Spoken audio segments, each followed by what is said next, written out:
सर्वज्ञ श्री चक्रधर स्वामी की। आवाज का कमी आहे? दुपारी जेवले होते ना, झोपले होते ना, थोडा आवाज जास्त द्या ना, म्हणजे लोकांना कळेल कार्यक्रम सुरू झाला। सर्वज्ञ श्री चक्रधर स्वामी की। थोडासा उत्साह वाटला पाहिजे, नाही तर 3 दिवसातून थकून गेले तुम्ही, असं नाही झालं पाहिजे। थकला तो संपला, थांबला तोही संपला, त्याच्यामुळे आपल्याला थांबून कसं चालेल। आज सिन्नर तालुक्यातील शिवडा या गावातील 3रा दिवस आहे, 3रा सत्संग आहे। 3 दिवसाचा आपण कार्यक्रम आयोजित केलेला होता। उद्या सकाळी आपली समाप्ती होणार आहे, त्याच्या सूचना मी तुम्हाला दिल्या आहे। सकाळी 9 वाजता कार्यक्रम सुरू झाल्यानंतर आपल्या प्रतिक्रिया आपण द्यायच्या आहे, काही सूचना द्यायच्या आहे। पुढच्या या ज्या सत्संग आहे कंटिन्यू सातत्यपूर्ण कशी सुरू राहतील त्यासाठी नियोजन पण करू आपण। उद्या कधी सुरू करायचे, महिन्यातून एकदा, 15 दिवसातून एकदा, वर्षातून एकदा, का बंदच करून टाकायचा सत्संग, का चालू ठेवायचा, याचं नियोजन तुम्ही ठरवायचं आहे। कारण गाव तुमचं, धर्म तुमचा, कार्यक्रम तुमचा, नियोजन तुम्ही केलं तर कार्यक्रम होतो। आजही कार्यक्रमाचं नियोजन कोणी तुम्हीच केलं ना, आम्ही थोडी केलं। तुम्ही नियोजन केलं ना आम्ही आलो। मग धर्म जर आपल्याला सांभाळायचा आहे, आपल्याला जर कळाला आहे, समजला आहे, तर आपल्याला सांभाळायचा का सांभाळायचा आहे, पुढच्या पिढीसाठी सांभाळायचा आहे। हे ऐश्वर्य, हे धर्माची जी श्रीमंती हे पुढच्या पिढीला देण्यासाठी सातत्यपूर्ण धर्मावरती कार्यक्रम आपण कार्यरत राहिलो तरच ते पुढच्या पिढीला जाईल। आणि हे कार्यक्रम म्हणजे सत्संग। तुम्ही कधीतरी कार्यक्रम घेणं किंवा गोकुळाष्टमी, दत्तात्रय प्रभू अवतार दिन हे साजरे करणं, तर हे वर्षातून एखाद्या वेळेस कार्यक्रम होतो। परंतु आपल्याला सातत्य ठेवलं तर त्या कार्यक्रमातून आपल्याला काहीतरी उमजतं, समजतं, कळतं, आपल्या जीवनाचं भलं होतं। आणि आपण प्रत्येक जीवनामध्ये प्रत्येक गोष्ट सातत्यपूर्ण करत राहतो। बघा, जेवण सातत्यपूर्ण करतो, सकाळी जेवण करतो, संध्याकाळी जेवण करतो, परत सकाळी करतो, संध्याकाळी करतो। आपण असं म्हणतो की सकाळी जेवलो, आता जाऊ द्या संध्याकाळी। काल दात घासले, आज नाही दात घासायचे। काल आंघोळ केली, आज नाही आंघोळ करायची, असं करतो का आपण? सातत्यपूर्ण करावं लागतं, दररोज करावं लागतं, तेव्हा त्यातून रिझल्ट भेटतो। अन्यथा कधीतरी जर केलं तर ते कधीतरी आपल्याला काहीच प्राप्त होत नाही। एकदा असेच एक साधू असतात आणि ते आपल्या शिष्याला देवपूजा करताना, आरती करताना, जे देवाचे जे आरती असते, दिवा असतो, जे बी साहित्य असतं, ताट असतं, ते दररोज घासायला लावायचे। जा पहिले आरतीच्या अगोदर घासून आण चांगले चकचकीत, आणि मग देवपूजा कर, मग आरती कर। आता हे दररोजचं ते बाबा सांगायचे, तो शिष्य ऐकायचा। बरेच दिवस गेल्यानंतर ते शिष्याला वाटते दररोज घासायचं काय रे, विनाकारण, तिथं सुंदरच असतं, कालच घासलेलं असतं, चकाकी असतेच, दररोज काय घासायचं। मग तो साधूंना काय म्हणतो, आपल्या गुरूंना, बाबा कालच घासलं होतं, हे चकाकीत आहे, एकदम व्यवस्थित आहे, काय घासायची गरज आहे? नाही म्हणे बाळा, दररोज घासलं तर ते व्यवस्थित राहतं। नाही असं नाही काही, काल घासलं म्हणे, अजून स्पष्ट दिसतंय, चांगलं आहे, स्वच्छ आहे म्हणे। तू मग काय करायचं म्हणतो? म्हणे 8-10 दिवसातून घासलं तरी चालेल म्हणे। असं करायचं का? म्हणे ठीक आहे, तुझं ऐकू म्हणे, नको घासू म्हणे। मग 1 दिवस गेले, 2 दिवस गेले, 4 दिवस गेले, 10 दिवसानंतर ते सर्व काळं पडलं, त्याला बुरशी आली, काळपट पडलं ते ताट वगैरे सर्व। म्हणले आता घासतो का? म्हणे हा आता घासतो, आता खराब झालं दिसतंय म्हणले स्पष्ट, जा म्हणे घासा आता। परंतु असं घासायचं का पहिल्यासारखं निघालं पाहिजे म्हणले। आता तो गेला घास घास घासू राहिला, 15 मिनटं झाली, अर्धा तास झाला, तरी पहिल्यासारखं ती चकाकी त्याला आली नाही। त्याने अर्धा तास घासल्यानंतर फार हात दुखायला लागला, पावडर संपली, घासून घासून तरी ती पहिल्यासारखी चकाकी त्याला समाधान झालंच नाही, कारण पहिली चकाकी वेगळी होती। तो आला, बाबांना सांगितलं, म्हणे बाबा अर्धा तास घासलो, परंतु याला चकाकी आलीच नाही पहिल्यासारखी। म्हणे का आली नाही? म्हणे काय माहिती का आली नाही, का आली नाही याचा विचार कर ना म्हटले। तू पहिले का बरं चकाकी होती आणि आता का आली नाही? पहिले तू दररोज घासत होता, तेव्हा त्याला चकाकी येण्यासाठी त्याला मळच येऊ देत नव्हता, त्याला घाणच होऊ देत नव्हता, त्याला काळपटपणा येऊच देत नव्हता। यायच्या अगोदर तू घासत होता, आता त्याला इतकी काळपटपणा आलेला आहे, त्याला इतकं ते गंध चढलेला आहे, त्याला आता पहिल्यासारखी चकाकी येणार नाही। आणि जर आणायचीच असेल तर तुला परत पहिल्यासारखंच करावं लागेल, दररोज घासावं लागेल, मग ते 2 दिवसांनी, 8 दिवसांनी यदा कदाचित पहिल्यासारखी चकाकी येऊ शकते। आपल्या जीवनामध्ये सुद्धा धर्माच्या अनुषंगाने धर्माला लागून राहून धर्म प्राप्त करण्याच्या उद्देशाने, परमेश्वर प्राप्त करण्याच्या उद्देशाने आपण सातत्य जर दररोजचं ठेवलं तर आपल्या जीवनामध्ये मलिनत्व येणार नाही, धर्मापासून आपण दूर जाणार नाही, धर्माला आपण चिटकून राहू. अन्यथा मलिनत्व जर आलं तर पुन्हा धर्मावर येणं एवढं सोपं नाही आहे. ज्यांचे वय झालेले बघा, आता जरट झाले, देवाने सांगितलं जरठा धर्मी अधिकार नाही. धर्माचा अधिकार कोणाला नाही? जरट. जरट म्हणजे कोण? 40 ओलांडली, 50 ओलांडली, आता शरीर थकलं, मन थकलं, बुद्धी थकली. आता त्यांना जर धर्म सांगायला लागलो ना आपण तर ते शक्य नाही. ते आता 10 गेले आणि 5 राहिले. म्हणून आपण मुलाला 2.5 वर्षात, 3 वर्षात, 6 वर्षातच का बरं शाळेत घालतो? त्याला मोठं होऊ द्या, 17-18 वर्षाचं, डायरेक्ट 10वीला घाला ना. चालतं का असं? नाही चालत. त्याला पहिलीतच घालावं लागतं. पहिलीतून मग तो दुसरीत जातो, तिसरीत जातो, मग 10वीत जातो, मग हुशार होतो, मग काहीतरी होऊ शकतो.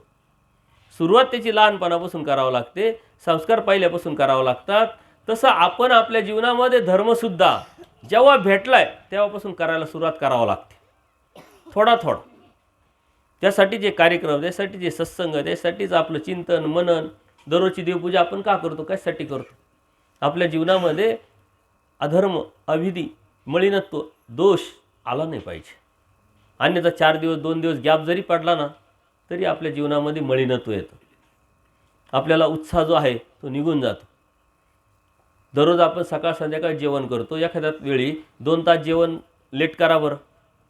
एखादा दिवस जेवण नाहीच भेटलं, कामानिमित्त कुठंतरी बाहेर गेले, जेवण करताच आलं नाही, प्रवासातच राहिले, तरी तुम्हाला थकवा येतो की नाही?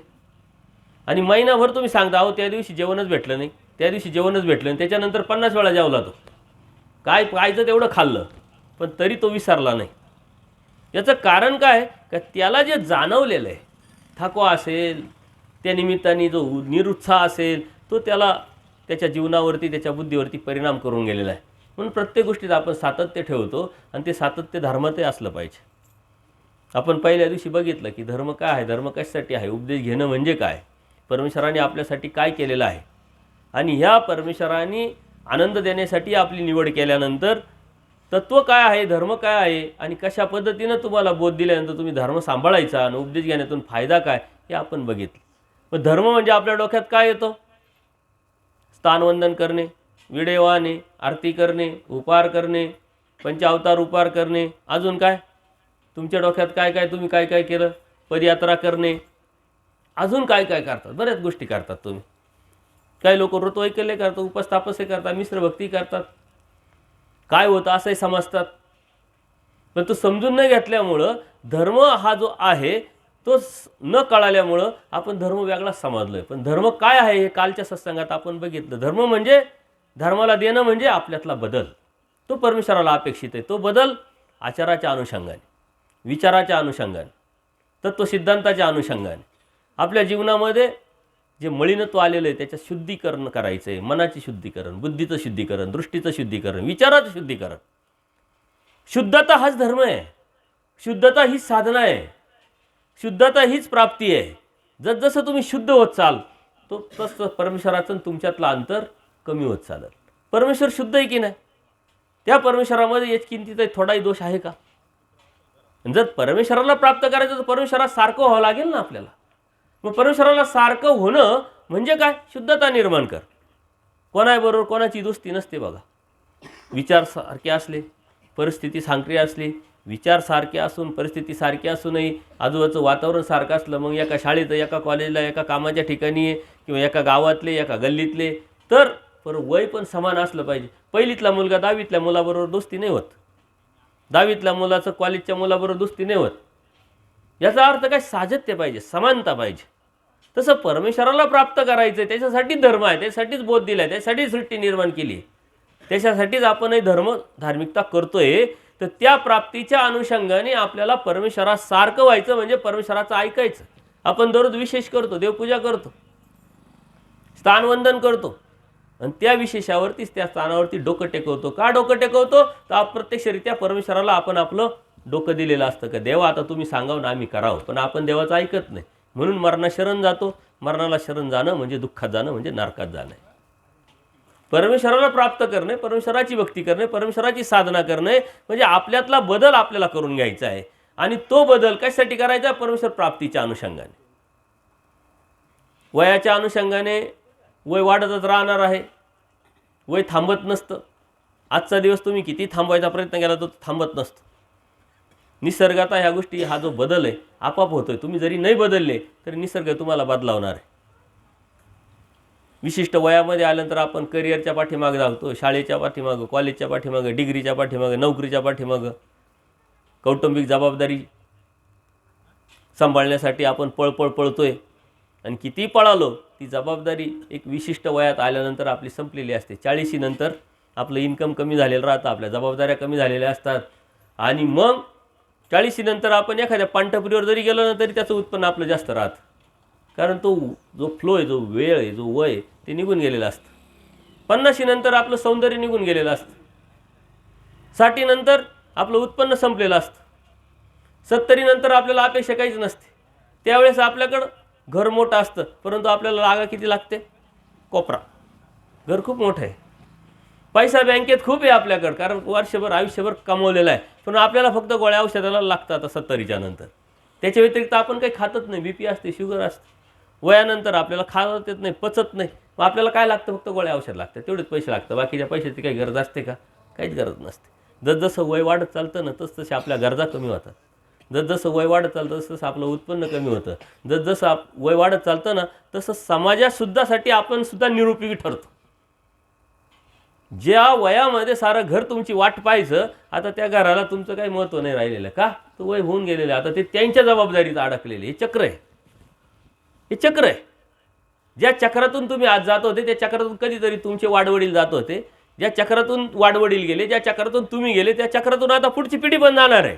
हा बदल कंटिन्यू चालू राहतं, हे चक्र कंटिन्यू चालू राहतं. आता हे चक्र समजून घेणं, त्यातून बाहेर पडणं म्हणजे धर्म. आता आपण बोध झाला, धर्म समजून घेतला, आचाराला सुरुवात केली. आता आचाराच्या बाजूने सुरुवात करत असताना आपण परमेश्वराची भक्ती करायला लागलो. मग भेटला का देव आपल्याला? झाला का प्राप्त परमेश्वर आपल्याला?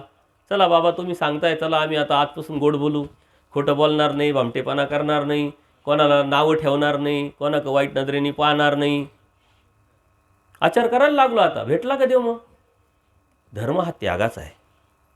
त्याग करावा लागेल. त्याग कशाचा करायचा आहे? वाईट विचाराचा, वाईट प्रवृत्तीचा, वाईट कृतीचा.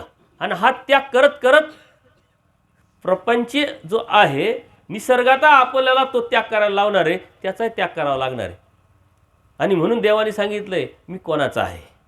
मी गुरुवाचा आहे, मी जीवाचा आहे, मी देवतेचा आहे, मी प्रपंचाचा आहे? नाही, मी अनुसरल्याचा आहे म्हटले. अनुसरण म्हटलं का आपल्या अंगावर लगेच काटा येतो, भीती वाटते. अरे अनुसरण बाबा सारं सांगा पण हे करू नका, हे सांगू नका. 10 गेले 5 राहिले, आम्हाला गरम पाणी लागतं दररोज सकाळी, वेळेवर चहा लागतो, जेवण व्यवस्थित लागतं, घरी भेटो का नाही भेटो परंतु लागतं आम्हाला तिकडं. वेळेत तिकडं भेटो का नाही भेटो परंतु तिकडं लागेल आपल्याला. आजकाल अशी परिस्थिती आहे की घरी काय व्यवस्था आहे अशी आश्रमांमध्ये व्यवस्था आहे. वेळेत सारं.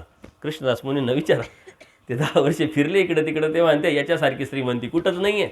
सारं वेळेत भेटत, न मागता भेटत, सिस्टमॅटिक सारं. कोणाचा ट्रेस नाही, कोणाचं टेन्शन नाही, कोणी आणून देईल याची अपेक्षा नाही. इतका सोपा सरळ अनुसरण, इतका सोपा सरळ त्याग, तरी लोक का घाबरतात? लोक घाबरतात कशासाठी? लोकांना माहिती नाही आहे. का माहिती नाही? त्यातून फायदा माहीत नाही. फायदा तोट्याचा व्यवहार आपण कधीच करत नाही. आपण म्हणतो फायदा पाहिजे, पण फायदा माहीत नाही. मग अनुसरण म्हणजे काय? रिटायरमेंट आहे. निसर्गात तुम्हाला रिटायर केलेलंच आहे. 40 नंतर 50 नंतर जे जे पाहिजे ते ते ते ते ते तुम्हाला सोडावंच लागलेलं आहे. एक विशिष्ट वयात काही गोष्टीचं आकर्षण राहतं, ते संपलेलं आहे. निसर्गाने तुम्हाला रिटायर केलं आहे, तुम्ही स्वतःहून म्हटले पाहिजे रिटायर व्हायचं आहे. एवढाच एक फरक आहे, एवढाच हा एक भाव आहे, एवढाच एक हेतू आहे. अन्यथा तुम्ही एक विशिष्ट वयानंतर मरणार पण आहे. पण मरायच्या अगोदर आपण जर मरायचं ठरलं, ते परमेश्वराला अपेक्षित आहे. अनुसरण म्हणजे मरण आहे. देव माझा, मी देवाचा. समाज माझा नाही, मी समाजाचा नाही. नातेवाईक माझे नाही, मी नातेवाईकांचा नाही. नाही तरी नातेवाईक आहे का तुमचे? सांगा बरं. फोन काढा आणि फोन करा बरं. 4-10 हजार रुपये मागा बरं, कोणी देते का पहा. फोन कट होऊन जाईल. अडचणी एवढ्या सांगतील का तुम्हाला असं वाटेल यालाच आपण मदत करावी का काय. मी असे प्रयोग करत राहतो. आमच्या आश्रमात एक म्हातारी आले, त्यांना समजावलं. त्याने आईनं निर्णय घेतला. आई म्हटली, भाऊ मी घेते दीक्षा, यांचं काही आहो हे ऐकत नाही. आणि मी नाही दीक्षा घेणार. म्हटलं नका घेऊ, तुम्ही तर राहता खरी, म्हातारी इथे आता तुम्ही घरी राहून काय करता. तिला हक्काने चहा मागत होते, हे मागत होते, ते मागत होते, तिकडं काय करता म्हणे. ठीक आहे तुम्ही म्हणताय राहतो. आणि त्यांनी मग छोटासा कार्यक्रम ठरवला. म्हटलं छोटासा कार्यक्रम नातेवाईकाला कळलं, आपल्याला प्रेरणा भेटता येईल, काही समजावता येईल. आणि मग मामे भाऊ आले, आते भाऊ आले, हे आले, ते आले, मेवणे आले, साडू आले, सारे आले. आल्यानंतर आहे ना, जी फायरिंग सुरू झाली ना त्या म्हातारीच्या मुलांवरती. कळतं का म्हणे तुला म्हातारी जड झाले का, सांभाळता येत नाही का. म्हटले तुला सांभाळता येत नसेल, जड झाले असेल तर आम्हाला सांगा, आम्ही घेऊन जातो, आम्ही हे करतो, आम्ही ते करतो. त्यांनी बाजूला मिटिंग घेतली. ते बाबा उठले आणि बसले. म्हणे भाऊ ती अडचण झाली. म्हणे काय झाली. तुम्ही म्हटले नातेवाईकाला गोळा करा, हे सारे आले. आता ती मेवणी काय म्हणते, तर मेवणा काय म्हणतो, तर साडू काय म्हणतो, ते पोरांनाही त्रास झाला ना आम्हालाही त्रास झाला. म्हणजे सोपं सोल्युशन आहे, टेन्शन घेऊ नका म्हटलं. आता तिथं जायचं, त्यांना म्हणायचं तुम्ही म्हणताय ते बरोबर आहे, पोर आम्हाला सांभाळत नाही, कंटाळा आला घराचा, वेळेवर चहा नाही, वेळेवर जेवण नाही, वेळेवर झोप नाही, त्याच्यामुळे आम्ही दीक्षा घ्यायचं ठरलंय. खिशात 5 पैसे नाही म्हणे, यांच्यावर आधारित राहते. आता काय करा, तुम्हाला लय पुळका आहे ना, तुम्ही प्रत्येकाने 50-50 हजार आम्हाला द्या म्हटले. असं सांगायचं आणि लगेच दीक्षा कॅन्सल आमच्या दोघींचं. मेवना असेल, आतेभाऊ असेल, मामे भाऊ असेल, अशा वेळेस लय पुळका येतो, नातेवाईकांना लय ऊत येतो, आहे की नाही. तो अनुभव आहे तुम्हाला. भाऊ असेल, जे बी असेल ते गेल्यानंतर त्यांनी सांगितलं का बरोबर आहे, तुम्ही म्हणता तेच बरोबर आहे, पण आम्हाला आता सांगता येत नव्हतं. एक काम करा, 50-50 हजार रुपये द्या, 2-4 जण आहे तुम्ही, 2-3 लाख रुपये राहतील, आमचं कसं आयुष्य निघल आणि आम्ही दीक्षा कॅन्सल करू. एकामेकाकडे पाहायला लागले, गुपचूप गाडीला किका मारल्यासारे निघून गेले. दीक्षा झाली, व्यवस्थित आहे. या ज्या गोष्टी आहे, हा जो पोकळपणा आहे ना, हा पोकळपणा आपल्याला समजला पाहिजे, हा भ्रम आपल्याला समजला पाहिजे. निसर्ग आपल्याला रिटायर करणार आहे, आपण रिटायर व्हायचं का नाही आपण ठरवायचं. नाहीतरी एखाद्या शाळेत कामाला लागलेला मनुष्य रिटायर होतो की नाही, एखादा नोकरदार वर्ग रिटायर होतो की नाही. बरं एखादा कंपनीतला माणूस आहे, 58 वर्षाला रिटायर झाला. तो रिटायर झाल्यानंतर तो घरी येतो. आता रिटायर झाल्यानंतर त्याला काय करायचं, त्या कंपनीत जाऊन काम करता येतं का, नाही. त्या कंपनीत जायची त्याला गरज नाही. परंतु त्या कंपनीतले जे माणसं आहे, मित्र झालेले आहे, एवढ्या दिवसापासून ओळखी पाळखी, त्या माणसांना भेटता येतं का नाही भेटता येत, भेटता येतं ना. अगदी सेफ आहे. संसार आपलं एक कंपनी आहे आणि त्या कंपनीतून रिटायर व्हायचं आहे आणि रिटायर झाल्यानंतर फक्त तिथं जाऊन काम करायचं नाही आहे, बाकी भेटीगाठी चालू, काही अडचण नाही आपल्याला. किती सोपं आहे. उलट तुमच्यासारखं सुख तुम्हाला जेवण नाही, तरी तुम्हाला म्हातारी झाले तरी तुम्हाला लाजकाचं काम करावंच लागतं. ज्याला नाही केलं तर मग काय करायचं, हातपाय तर हलवलेच पाहिजे. पोरं शाळेत आहे, पोरं नोकरीला आहे, शहरात आहे, आपण बसलो त्यांच्या शिस्टेटी सांभाळत, घरं सांभाळत. परमेश्वराला प्राप्त करायचं आहे तर थोडासा त्याग करावा लागेल, खूप जास्त नाही, अगदी थोडासा. तो त्याग कशाचा, विचाराचा. तो त्याग कशाचा, मनाचा. आणि परमेश्वराने हे आपल्याला सांगितलंय म्हणून करायचं. जर यादा कधी परमेश्वराने सांगितलं नसतं, नाही केलं असतं तरी चाललं असतं. तर परमेश्वर प्राप्त तर करायचं आहे. असा कोण आहे इथं का मला परमेश्वर नकोय असं म्हणणार, हात वर करावर, कोणीच नाही. परमेश्वर कोणाला हवाय, हात वर करावर, सर्वांना हवाय, सर्वांना हवाय. वा वा वा वा वा वा. मग आता माझ्या गाडीत बसा, परमेश्वर देतो तुम्हाला. आता कोण आहे हात वर करावर, आता कोणीच नाही. आता 2-3च जण आहे. आणि आता हे चेअर आहे, मी पाहून ठेवतो, उद्या गाडीत नाही बसले का मग पाहतो तुमच्याकडे. गमतीचा विषय सोडून द्या. परमेश्वर सर्वांना हवा आहे, परंतु परमेश्वराने जे सांगितलंय ते मात्र करायचं नाही आहे. कसं शक्य आहे. आजकाल विषय बदललेला आहे, परिस्थिती बदललेली आहे. परमेश्वराने जे सांगितलेलं तत्वज्ञान हे किती पाळायचं हे आपण जर समजून घेतलं तर सोपं आहे. एखादा शाळेतला विद्यार्थी असतो बघा, तो विद्यार्थी शाळेत जातो, त्याला पेपर किती मार्काचा असतो, 100 मार्काचा असतो. आणि पासिंग किती मार्काची असते, 35च मार्काची असते. जर 35च मार्काला पासिंग आहे तर 35च मार्काचा पेपर द्यायचा ना, 100 मार्काचा कशाला दिला. त्या शिक्षकांना माहिती आहे आपलं डोकं किती चालणार आहे. 100 मार्काचा दिला तर निदान 35 तरी पाडल. तसं देवाने खूप तत्वज्ञान सांगितलेलं आहे, पण पासिंग पुरतं आपल्याला करता आलं तरी परमेश्वर तारुण्यानं का, तो परमेश्वर दयाळू माळू कृपाळू आहे. ही वासना महत्त्वाची, इच्छा महत्त्वाची आहे. मग आता लगेच करायचं का, लगेच होणार आहे का, लगेच काहीच होत नसतं. लहान मुलाला आय एस व्हायचं राहतं, डॉक्टर व्हायचं राहतं, कोणाला काय लगेच होतं का? लगेच नाही होत. त्याच्यासाठी 17 18 वर्ष द्यावं लागतात, तेव्हा तो कोणीतरी ऑफिसर होऊ शकतो. 10 वर्ष पहिली ते 10वी, 5 वर्ष कॉलेजचे, त्याच्यानंतर कॉम्पिटिटिव्ह एक्झाम 1-2 वर्ष दिले, त्याच्यानंतर काही MBBSचे BAMSचे डॉक्टर व्हायचं असं 4 वर्ष दिले, त्यासाठी प्रॅक्टिस केली, मग त्याला त्याच्या पुढं नाव डिग्री लागतं. 17 18 20 वर्ष त्याला प्रॅक्टिस करावं लागते, तेव्हा तो प्रॅक्टिस करायला लागतो. मग वकिली घ्या, डॉक्टरकी घ्या, नोकरी घ्या, काही घ्या. इथं परमेश्वराला प्राप्त करायचं आहे, त्यालाही वर्ष द्यावं लागेल की नाही? आणि ते वर्ष देणं म्हणजे आजपासून सुरुवात करणं. कशी सुरुवात करायची? निग्रह करायचा, इच्छा करायची. कॉलेजला मुलगा गेला का तो लगेच म्हणतो का मला आता डिग्री मिळवायची, कारण डिग्रीला त्याने ॲडमिशन घेतलेलं असतं आणि ते डिग्री मिळवायला त्याला 5 वर्ष द्यावं लागतात आणि 5 वर्षानंतर त्याला डिग्री मिळत असते. परंतु ते 5 वर्षात तो सातत्यपूर्ण अभ्यास करून, नियमात राहून, पेपर सोडून पास होत होत होत होत डिग्री करतो. ही पासिंग जी आहे ही पहिल्यापासून करावं लागते. म्हणून काल तुम्हाला मी सांगितलं का इथं तुम्हाला करावं लागणार आहे. उद्याचा संन्यास आज आहे, उद्याचा त्याग आज आहे, उद्याचा परमेश्वर प्राप्ती आज आहे. डायरेक्ट कुठं तरी परमेश्वर बसलेले आणि तिथं गेले आणि देवाला विनंती केली जागे देव भेटला असं होतं का? असं होत नसतं. ही प्रक्रिया आहे.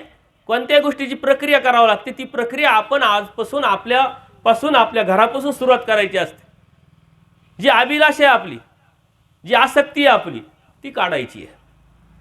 आपण परमेश्वर आज तुम्हाला जर एक प्रयोग सांगितला की चला आज नाही तरी असे बरेचसे, आता इथं बरेचसे वयस्कर मंडळी का जे रिटायर झालेले त्यांच्या जबाबदारी संपलेल्या आहे. तुम्ही एकच प्रयोग करायचा. आज इथून पुढे गेल्यानंतर, घरी गेल्यानंतर बाबा मुलं असतील, सुना असतील, काय असतील, त्यांना सांगून द्यायचं का मी आजपासून काही काम करणार नाही. फक्त माझा देव करील, स्मरण करील, चिंतन करील, कुठं सत्संग असेल तिथं जाईल, नसलच मी माझी गाठी करत बसेल. तुमचे पोरही सांभाळणार नाही, तुमच्या गाईलाही पाणी पाजणार नाही, तुमचं घरही सांभाळणार नाही. त्यांचे चेहरे बघावर आणि किती दिवस ते तुम्हाला सांभाळतील याची गॅरंटी घ्यावर. हे जर तुम्हाला कळतंय तर तुमच्या जीवनाचं मातेरं तुम्ही का करताय हे समजून घेणं महत्त्वाचं आहे. कारण बोध तुम्हाला दिला आहे देवाने, सृष्टी तुमच्यासाठी निर्माण केली आहे, सृष्टीमध्ये अवतारला तुमच्यासाठी वाडीवाडी फिरला आणि हे वाडीवाडी फिरून तुमचं हित कशात आहे, तुमचं भलं कशात आहे हे सांगूनही तुम्हाला जर त्याचा भावना, त्याचा हेतू, त्याचा उद्देश येत नसेल तर तो जे केलेलं आहे ते सारं वाया जाणार आहे. त्यासाठी निग्रह करावा लागेल. निग्रह म्हणजे काय? मी करील, हाव धरावं लागेल, मला करायचं आहे, मला परमेश्वर हवा आहे. जर यदा कदाचित परमेश्वर नाही भेटला तर अनंत जन्मात अनंत सृष्टीत परत मी नरकात जाईल, मी दुःखात जाईल. आपण खेड्यागावात राहतो, ग्रामीण शहर भागात राहतो, शेतकरी कुटुंबात राहतो, त्याच्यामुळे आपल्याला बरेच प्राणी दिसतात. गाय दिसते, म्हैस दिसते, बैल दिसतात, कुत्रे दिसतात, डुकरं दिसतात, अजून काही काही प्राणी दिसतात, बिबटे पण दिसतात की नाही तुमच्याकडे? बरेच प्राणी दिसतात. आजपर्यंत त्या प्राण्यांकडे तुम्ही प्राणी म्हणून पाहिलं, आजपासून त्या प्राण्यांकडे आपण म्हणून पाहायला सुरुवात करा. मग तुम्हाला आजचा जो तकलीफ आहे, आजची जी त्रास आहे, आजचं जे महत्त्व आहे तुम्हाला कळेल. कारण त्यातून आपण आलेलो आहे कधीतरी आणि त्यात आपल्याला जायचं नाही म्हणून धर्म सांभाळायचा आहे. कुत्रं दिसलं का आपण 5 मिनटं पाहतच राहायचं त्याच्याकडे. मांजर दिसली तर 7 दिवस पाहतच राहायचं. म्हैस दिसली का 5 मिनटं पाहतच राहायचं. निरीक्षण करायचं का उद्याची मी ती ही, उद्याचा तो मी हा. कसं वाटेल? बरं वाटेल का? एखाद्या माणसाला म्हटलं काय गाढव आहे तरी त्याला राग येतो की नाही? वास्तविक तो असतो तरी त्याला राग येतो. सांगकामे म्हणजे गाढवच, स्वतःचं डोकं वापरायचं नाही म्हणजे गाढवच, तरी राग येतो.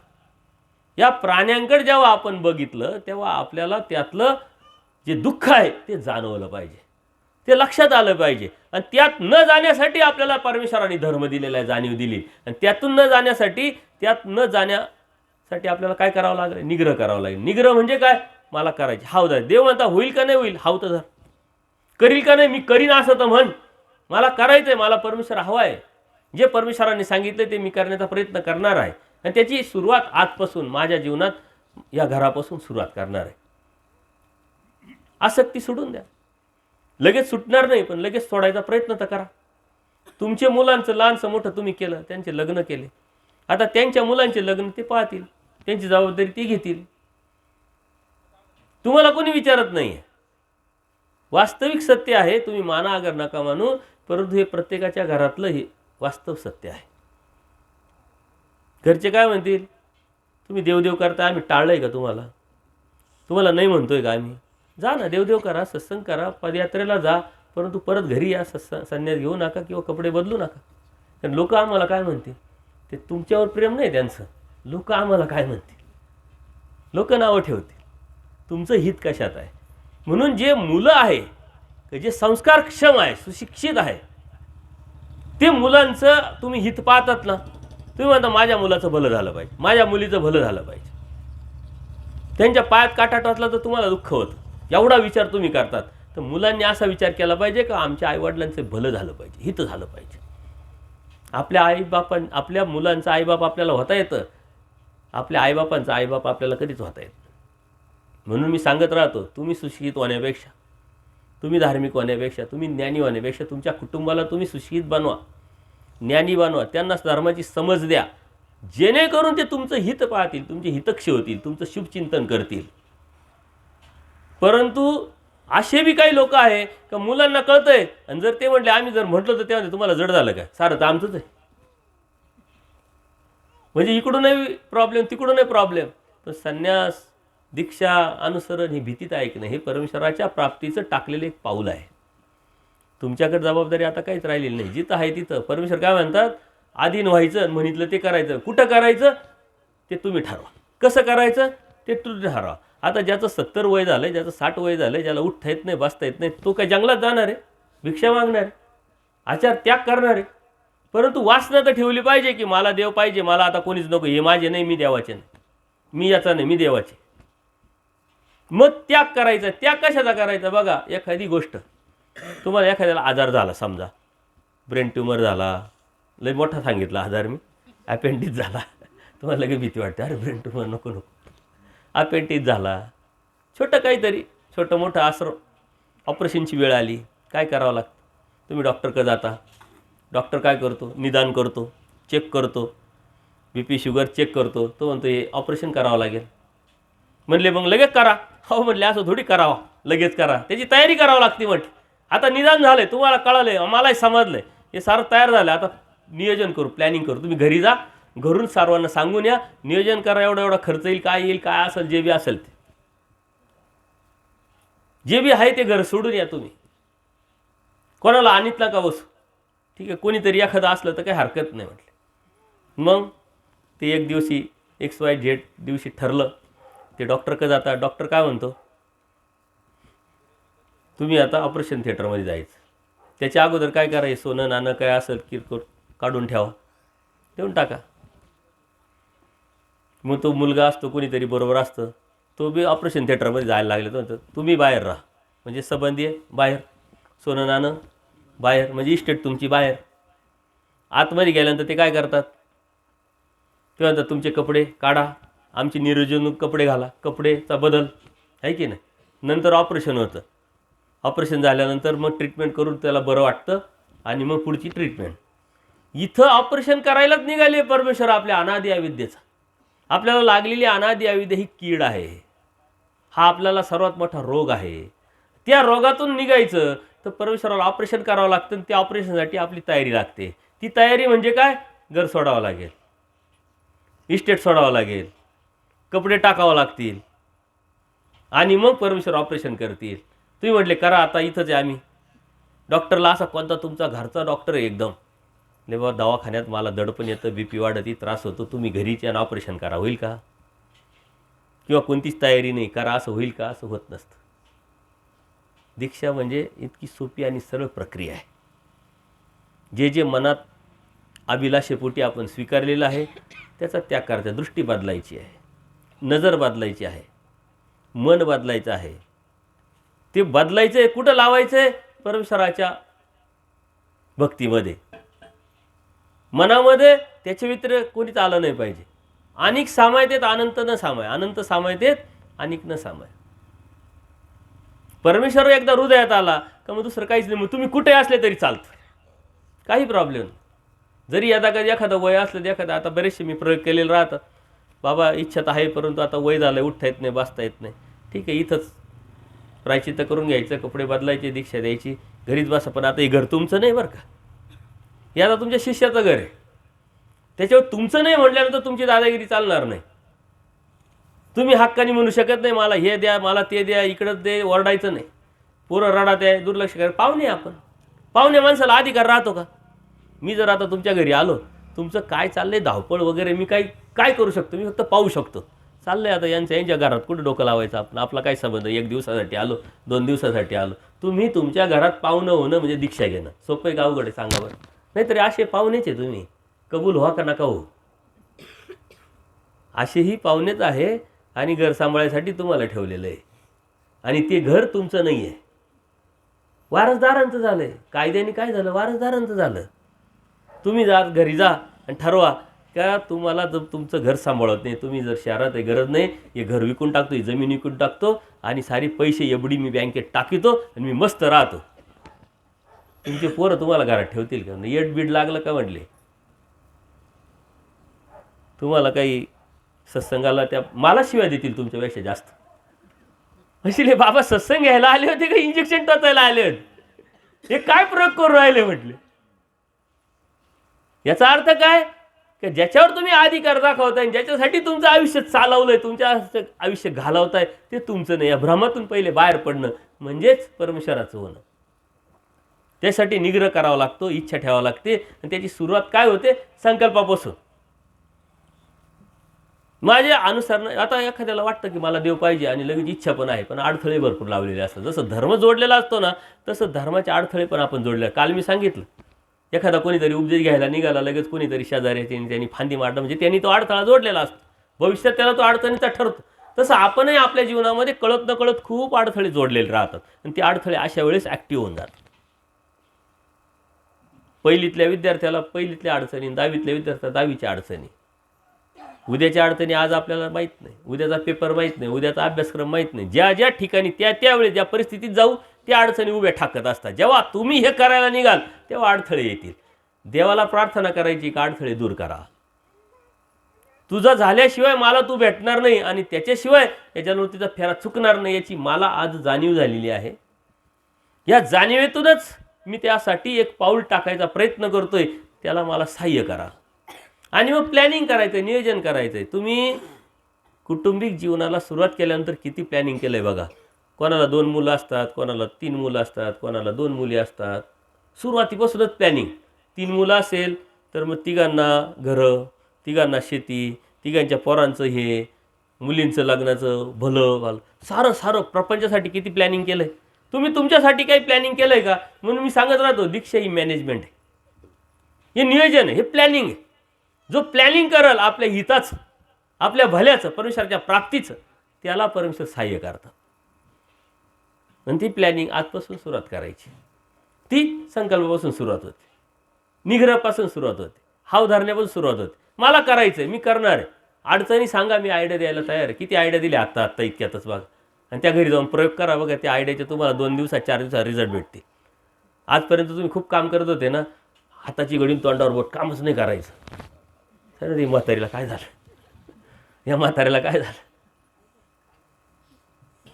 एक बाबा असेच मला भेटले, सत्संगात बसले, त्यांना सांगितलं. ते म्हणले मला दीक्षा घ्यायची. म्हणे घ्या ना, मग अडचण काय म्हणले. पण घरचे म्हणतात दीक्षा घ्या पण घरीच राहा. म्हटलं काय अडचण आहे, काय हरकत आहे.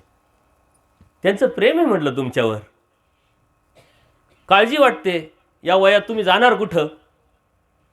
म्हणले मला तसं वाटत नाही, परंतु आता दिसतं तर तसं आहे. भविष्यात जेव्हा वाटेल तेव्हा निर्णय घ्या. आज तर या मिनिटाला ती अडचण नाही ना म्हणत. म्हणे ठीक आहे. घरी गेलो, कार्यक्रम घेतला, प्रायश्चित्त केलं, दीक्षा दिली. बाबा घरीच राहायला लागले. काम बंद, आपलं स्मरण चिंतन मस्तपैकी, पोथी पान सत्संग ऐकणे. बाबा द्यायला भारी काम झालं, बरं झालं, टेन्शनच मिटलं. नाही तर इकडं जावं लागतं, तिकडं लावं, तर पोरांना शाळेत सोडून द्या. सर्वात मोठं काम तेच, पोरांना सांभाळा, हे काम करा, ते काम करा, करावंच लागतं. आणि करणं हे कर्मप्राप्त आहे, ड्युटी आहे, कर्तव्य आहे. तर तुमच्यासाठी तुम्ही केलं आहे, आता कुठीसाठी कोणासाठी करायचं आहे. वेळ निघत गेला. मुलगा काय म्हणतो, बाबा तुम्ही इथं घरातच बसेल राहताना, स्मरणच करताना, आम्ही तुम्हाला काय म्हणतो का. मळा थोडासा लांब आहे, तिथं झाडाखाली जर जाऊन स्मरण केलं तर काही फरक पडणार आहे का. इथं विनाकारण लुडबुड करताय, तुम्हाला शांतता नाही, पोरं रडताय ओरडताय, तुम्ही खुशाल पाहताय. त्यालाही पडतं, अरे वा बरोबर आहे, आपल्या ते लक्षातच आलं नाही. आपण आपलं जेवण करायचं, पटकर घ्यायचं, झाडाखाली जाऊन बसायचं. मग तिथं जायला लागले ते स्मरण चिंतन करायला लागले. 2 दिवस गेले, 4 दिवस गेले. हे मळ्यात बसायचे, पोरगं यायचं, जनावरांना चारा टाकायचा, मोटर चालू करायची, जे बी असेल ते. 4 दिवसानंतर पोरगं काय म्हणतो, असे बस राहत्या, कंटाळा येत नाही का म्हणले. सहजच जनावर तिथं पाणी पाजलं, चारा टाकला तर काय फरक पडतो, तूप पेटली. याच्यासाठी हा म्हणतो आता घरातच शिक्षा घ्या. जे बाबा निघाले ना, जाधववाडीला गेले, परत घरीच आले नाही. हे जे आहे हे प्रॅक्टिकल आपण जेव्हा प्रयोग करत नाही तोपर्यंत आपल्यालाही त्याचा फोलपणा समजत नाही. ते म्हणले याच्यासाठी तुम्ही सांगतो ते, परंतु वेळ निघून गेल्यानंतर कळतं. आज हे करायला लागेल, उद्या आणखीन ते करावं लागेल, मी मळून जाईल, धर्मावरून जाईल, म्हणून हे करायचंय. तिथून निघाले. आता त्यांचं वय होतं, ते करू शकत होते म्हणून गेले. परंतु कितीतरी लोकांना मी आयडिया दिल्या वेगवेगळ्या पद्धतीनं. आणि मुलं जर सुसंस्कृत असेल, एका पुण्याला गेलो मी, मोठे फॅक्टरी मालक वगैरे व्यवस्थित सर्व श्रीमंती, परंतु बोध धर्माला पक्के. ते म्हणले बाबा मला करायची इच्छा आहे, परंतु हे मुलगा म्हणे नाही हो बाबा, तुम्ही सांगताय ते बरोबर आहे, ते चुकीचं नाही, परंतु आजपर्यंत आमच्या आईवडिलांनी खूप कष्ट घेतले ना, आज खाय प्यायचे दिवस आणि दीक्षा कशी काय. म्हणलं लय प्रेम आहे आईवडिलांना. हो, किती जमीन आहे म्हणे, भरपूर जमीन आहे, 1 एकरामध्ये कंपाऊंड कर, आश्रम बांध, आणि आईवडिलांना दोन्ही दीक्षा द्यायला लाव, दीक्षा घ्यायला लाव, आणि अजून 5-10 साधू आण आणि सांभाळायला लाव, त्याचं पूर्ण मेंटेनन्स कर. म्हटलं प्रेमाचा उपाय तुला बी त्यांना बी, काय प्रॉब्लेम, लय प्रेम आहे ना तुला, नको ना पाठवू कुठं, अडचण काय तुला, ते प्रकार सुरू. हे पटल म्हणे, हे बरोबर आहे, काय हरकत नाही म्हणले. आई वडील आमच्या समोर राहत्या, दीक्षा घेतले राहते, इथं राहायचे तिथं राहायचे, अजून 2, 4, 5, 6 साधू असेल, ते बी सांभाळले जातील, आम्ही बी सेवा करू, धर्माला पक्के राहू. लय प्रेम आहे, याच्यातून मार्ग काढा ना, पण करायचंच नाही असं नाही. त्यासाठी तुम्हाला अनुसरल्याशिवाय पर्याय नाही, संन्यास घेतल्याशिवाय पर्याय. संन्यास म्हणजे काय, सारं सोडायचं आणि लगेच पळायचं अशातला भाग नाही आहे. संन्यास म्हणजे आसक्ती, ती सोडायची आहे, नजर बदलायची आहे. जे माझं माझं म्हणतोय ते सोडायचं आहे, नाहीतरी ते तुमचं राहिलेलंच नाही आहे. आणि ते स्वामी श्री चक्रधरांनी पूजनीय माईम भट्टांना सांगितलं, आचार्यांना सांगितलं, कर्तव्य ड्युटी पार पाडल्यानंतर या म्हटले, त्यांनी ते केलं. शेवटी का होय नाही आहे, शेवट कोणता, शेवट म्हणजे जबाबदारी संपल्यावर, शेवट म्हणजे मृत्यूशयेवरती पडल्यावर नाही, शेवट म्हणजे जबाबदारी संपल्याच. स्वामी श्री चक्रधरांनी पूजनीय माईम भट्टांना निमित्त करून स्वतःची ओळख करून दिली. म्हणजे अप्रत्यक्षरित्या आपल्याला भक्ती कोणाची परमेश्वरांनी करायला लावली, स्वामी श्री चक्रधरांची. कलियुगाचे परब्रह्म परमेश्वर अवतार कोण आहे, स्वामी श्री चक्रधर. आपण करतो कोणाची भक्ती, स्वामी श्री चक्रधरांची. आपण भक्त कोणाचे, स्वामी श्री चक्रधरांची. आपली एकनिष्ठ भक्ती कोणाची, स्वामी श्री चक्रधरांची. मग बाकीचे अवतार 5च अवतार सांगितले. स्वामी श्री चक्रधरांनी सर्व तत्वज्ञान सांगितल्यानंतर पूर्वी प्रकरण माईम भट्टांना सांगितलं, आणि माईम भट्टांना लक्षात आलं की एका परमेश्वराशिवाय मुक्ती तर होत नाही.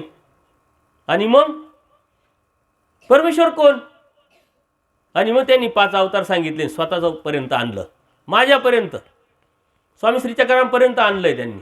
आणि ती भक्ती करत असताना परत उलटी आपल्याला पोचायचं आहे.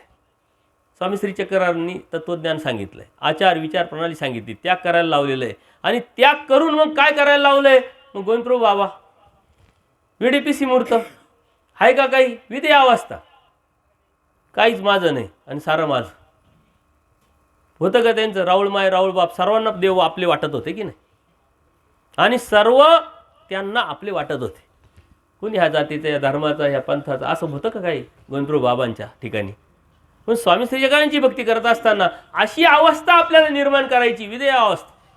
माझं अस्तित्व नाही, मी कोण नाही, माझं नाव नाही, माझे हे नाही आणि मी यांचं नाही, परंतु सर्वांना वाटलं पाहिजे हे माझे आणि आपल्याला वाटलं पाहिजे हे माझे, विधेय अवस्था.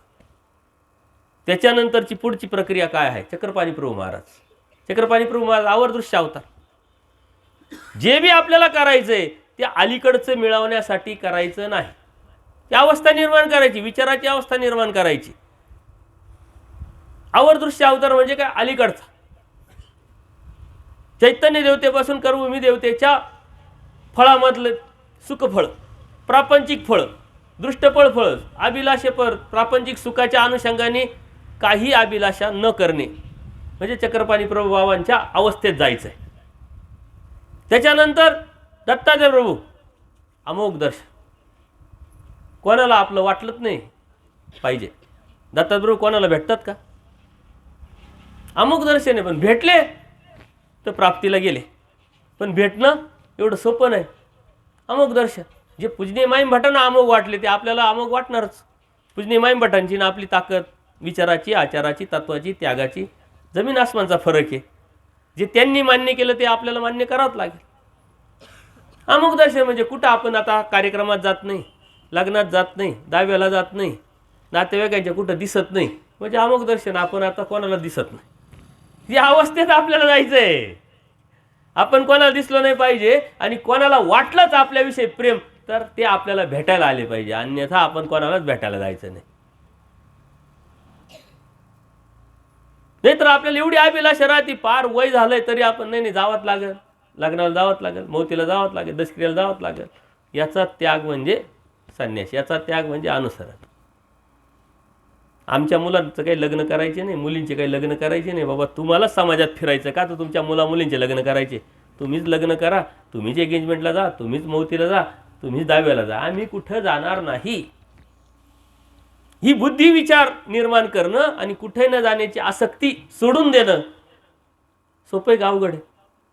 मी कितीतरी प्रवास करत असताना बघा, अत्यंत वय झालेले माणसं सुद्धा मोटरसायकलवर मी घेतो पुरस्कार कधी कधी थांबून, बाबा कुठं चालले एवढ्या वयात? दाव्याला चालू, लग्नाला तर तुमच्या घरी कोणीच नाही आहे, घरी पण त्यांना खूप कामं राहते, आपल्याला काही काम नाही, चला. ही आसक्ती आहे. ही आसक्ती सोडणं म्हणजे परमेश्वराचं वन आहे. अमोघ दर्शन, कधी कोणाला दर्शन द्यायचं नाही, हे म्हणजे संन्यास आहे.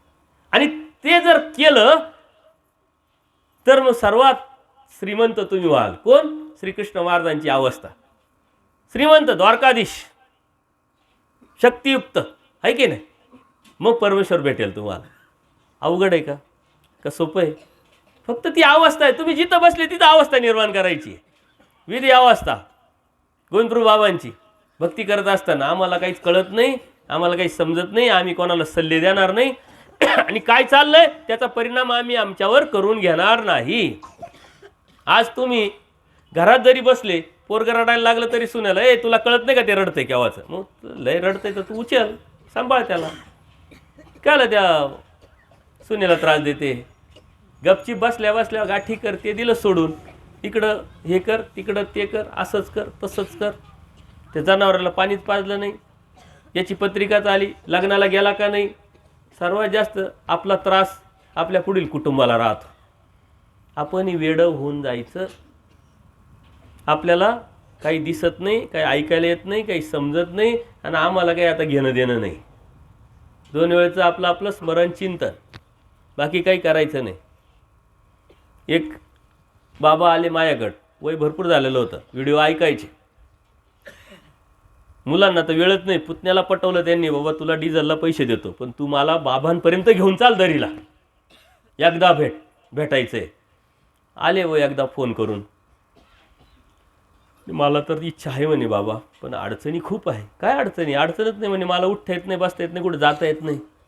आज नेमकं काय करतात म्हणे? सकाळी उठतो, ही पोरांची आंघोळी पांघोळी होतात, त्यांच्या आंघोळी पांघोळीची वाट पाहतो, नंतर मग मी जातो, कारण आता आपल्याला कुठं जायचं नाही आहे ना. आपण गेलो तर ते बी ओरडते, बाबा तुम्हाला कुठं जायचं आहे, आमचं आवरू द्या पहिले. मग मी त्यांचं झालं का साऱ्यांचे आंघोळ करतो, चहा घेतो, बसतो, काही टी व्ही पाहत बसतो, एखादा सत्संग ऐकतो, 11-12 वाजेची वाट पाहतो, जेवणाच्या वेळेस जेवण दिलं का जेवतो, थोडा आराम करतो, मग 4 वाजता आपलं मांडलिक मंदिर आहे गावात, तिथं जाऊन येतो, परत 4-5-6 वाजेची वाट पाहतो, जेवण करावं, झोपून घ्यावं. पोरं 9ला येत्या, कोणी 10ला येत्या, जरी आपण ओरडलो तर तेव्हा त्या तुम्हाला काय काम आहे, तुम्ही झोपून घ्या ना, तू आम्हाला कामं राहते. त्याच्यामुळं चाललंय म्हणे, हे सारं वैतागलोय म्हणे, पण मग मार्ग दिसत नाही. सोपा मार्ग आहे म्हटलं. सकाळी उठायचं, तोंड धुवायचं, चहा प्यायचा आणि मोबाईल घ्यायचा. मोबाईल आहे का म्हणे? मोबाईल घेऊन दिला एका पोराने म्हणे, फक्त तुमचे सत्संग ऐकायला. मी त्याला सांगितलं, त्यांनी घेऊन दिला आहे, ते चालवता येतं, सत्संग ऐकायचं येतं, एकदम सोपं. लगेच निघायचं, 7लाच मंदिरात पाहिजे म्हटलं. तुम्ही सकाळी नाश्ता करावा लागतो, नाही काहीच नाही लागत, 1 कप चहा बस, एकदम सोपं काम. जायचं मंदिरात, स्मरण करायचं, 1 गाठी 2 गाठी, एखादा व्हिडिओ ऐकायचा, 2 व्हिडिओ ऐकायचा आणि मधून मधून मला फोन करत राहायचं. मला शेड्यूल सांगत राहायचं, मी आलोय, माझ्याशी कॉन्टॅक्ट ठेवायचे, काही दुःख असेल तर सांगायचं, काय टेन्शन नाही घ्यायचं. 11 11:30 वाजले, भूक लागते, आरती करायची, घरी यायचं, साऱ्याचे जेवण झालेले असतील, घरामधली अडचण दूर झालेली असेल, आपली अडचण घरच्यांना नाही, घरच्यांची अडचण आपल्याला नाही, घरात काय चाललंय आपल्याला दिसत नाही कारण आपण मंदिरात बसलेले. जेवण करायचं, आराम करायचा, 3 उठले, चहा दिला घ्यायचा, नाही तर नीट निघायचं, लगेच मंदिरात जाऊन बसायचं, परत एक सत्संग. तिथं कोणी येतं तुमच्यासारखं, गप्पा मारायच्या, स्मरण करायचं. 6 वाजले, अंधार पडायच्या आत घरी यायचं, देवपूजा करायची, 2 घास खायचं, आपल्या रूममध्ये झोपून घ्यायचं, परत सत्संग ऐकायचा. नाही झोप आली तर स्मरण करता करता झोपी जायचं. सकाळी पहाटे उठायचं. हे करू शकता म्हणे, येते लय सोपं आहे, लगेच करू शकतो. 4 महिने झाले बाबा करताय, मधून शेड्यूल रिपोर्टिंग देत आहे, ओके चालू आहे, काही टेन्शन नाही. आता तिकडं काय चालू आहे हे मला दिसत नाही, आणि त्यांना जी आपली अडचण होती ती बी दूर झाली म्हटली. शेजारीच मंदिर आहे, कुठं जायची गरज नाही, काहीच नाही. प्रायचित्त केलं, कपडे घातले, संन्यास घेतला. कपडे का बदलायचे? का मला वाटलं पाहिजे मी देवाचा झालोय, दुसऱ्याला वाटलं पाहिजे हा देवाचा झालाय, कोणी वाटो का न वाटो, समजो का न वाटो. त्याग करायला काय राहिलं? तुमच्या नावावर जमिनी नाही राहिल्या, तुमच्या नावावर घरं नाही राहिले, केस काढायचे तर केसही नाही राहिले, कपडे तर बदला. बरं कपडे बदलायचे तर ते बी भारी कपडे घाला, काय प्रॉब्लेम काय तुम्हाला? काहीच अडचण नाही. बाबाचं एकदम व्यवस्थित चालू आहे. 7ला जातो म्हणे, 11 11:30 12 वाजत आहे कधी कधी आरती. माझ्यासारखे आता माझ्याबरोबर 1-2 जण यायला लागले, बसते, मी सांगतोय ऐका सत्संग मस्तपैकी. यांचं सारं झालेलं राहतं, धामधूम हे ते, साफसफाई, घरचं सारे, कोणी पोरं शाळेत जातं, हे जातं ते जातं, जायचं, जेवण करायचं, आराम करायचा, परत 6 वाजेपर्यंत दिवस कसा जातो कळत नाही म्हटलं. दररोजचे 2 सत्संग ऐकतो, सकाळी एक, संध्याकाळी एक. रात्री कधी कधी नाही झोप आली ना, स्मरण करत बसायचं. ते जे सत्संग आहे त्यातलं काही आठवलं तर आठवलं, नाही तर चालू राहतं. दिवस मस्त चालू आहे. काय वेगळं काय? भीती कशासाठी तुम्ही बाळगताय? का बाळगायची? काय बाळगायची नाही, अवस्था बदलायची आहे, वेडं व्हायचं आहे, गोविंदप्रभू बाबांच्या अवस्थेत जायचं आहे. आम्हाला काही ऐकायला येत नाही, काही दिसत नाही, काही समजत नाही, काही बोलायचं नाही. आपण डिस्टर्ब झालो आहे. आपल्याला सारं देऊन देवानी आपल्याला कळत नाही आहे. त्याच्यानंतर आवराची अपेक्षाच नाही, पोरांनी काही द्यावं, पोरांनी काही घ्यावं, हा इकडं लग्नाला जावं, जातोय का नाही, या पोरगा शाळेत जातोय का नाही, पोरगीचं लग्न ठरलंय का नाही, काय मतलब नाही, आवराची अपेक्षाच नाही. असून नसल्यासारखं चक्रपाणी प्रभू बाबांच्या अवस्थेमध्ये. आणि मग सर्वात मेन अवस्था कोणाची आहे? दत्तात्रय प्रभूंची. अमोघ दर्शन दिसायचंच नाही कोणाला. बाबाचं मस्त शेड्यूल चाललं आहे. आणि मग तुम्हाला देव भेटणार आहे, मग तुम्हाला श्रीमंती देवाची भेटणार आहे, मग तुम्ही द्वारकाधीश होणार, द्वारकाधीशाच्या ठिकाणी जाणार आहे. एवढं सोपं आहे, इतकं अवघड नाही आहे. परंतु आपल्याला ती मानसिकताच नाही आहे. आपल्याला ते लक्षातच येत नाही आहे की काय करायचं आहे. त्याग करायचा म्हणजे नको नको नको, अनुसरण नको नको नको, भीती वाटते आपल्याला. हे भीतीचं लक्षण नाही आहे, भीतीचं कारण नाही आहे. आपल्याला त्या अवस्थेत जायची. परमेश्वराने त्याच पद्धतीनं अवतार सांगितले आणि उलटत परत त्याच अवस्थेत जाऊन आपल्याला पोचायला सांगितलेलं आहे. पण आपण समजून घेत नाही नेमकं काय सांगितले. आपण 5 अवतार सांगितले, मग ते 5 अवतार त्या परमेश्वराने सांगितले म्हणून ते 5 अवतार आपल्यासाठी. कोणी म्हणाल तुम्हाला सारी सारखेच असतात, सारी एकच असतात, हे असतात ते असतात, ते तेच आहे, ते तेच आहे, याला प्रमाण काय?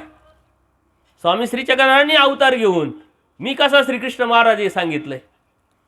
त्या स्वामी श्री चक्रधरांनी दत्तात्रय प्रभूंची ओळख दिलेली आहे. त्या चक्रधर स्वामींनी आपल्याला चक्रपाणी प्रभूंची, गोविंदप्रभू बाबांची ओळख दिलेली. म्हणून त्यांना आपण परमेश्वर मानतोय, म्हणून आपण स्वीकारलेले आहे. मेकरला देव जेव्हा जातात, गोकुळाष्टमी असते, स्वतः श्रीकृष्ण महाराज, स्वामी श्री चक्रधर श्रीकृष्ण महाराजांचं बालरूप दाखवतात. ते कृष्ण महाराज आहे म्हणून दाखवतात ना. औसा माता ज्या वेळेस भक्ती करत असताना सत्य काय आहे, परमेश्वर कोण आहे याची उत्सुकता निर्माण होते. आणि मग ज्या देवतेची ती भक्ती करत होते, ग्रामदेवतेची, त्या ग्रामदेवतेने त्यांना स्वप्नात येऊन सांगितलं, तुम्ही गंगा तीराला जा, तुम्हाला परीस सापडेल. आले शोधत शोधत, स्वामींची भेट झाली. तिच्याकडे गथुडं होतं. त्या गथुड्यामध्ये काय होतं? देवी देवतेचे फोटो, मूर्त्या वगैरे सर्व होते. स्वामींना पाहिल्यानंतर ती वेदल्या गेली. श्रीमूर्त, वा वा काय सुंदर, हेच देव, गोमट देव, हेच आमचे देव. वेदली, आवडी निर्माण झाली. देव म्हणतात फेकून द्या पाण्यामध्ये, सारे हे पाण्यामध्ये फेकून द्या. म्हणले ठीक आहे, तुम्ही म्हणताय तर फेकून देतो, परंतु एक लंगडा श्रीकृष्ण आहे, त्याची मूर्ती मी ठेवते, तो मला मार्ग दाखवत असतो. अगं बाई म्हटले, साचोकार श्रीकृष्ण आता तुला मार्ग दाखवायला आहे, ते बी फेकून दे, काय उपयोग नाही.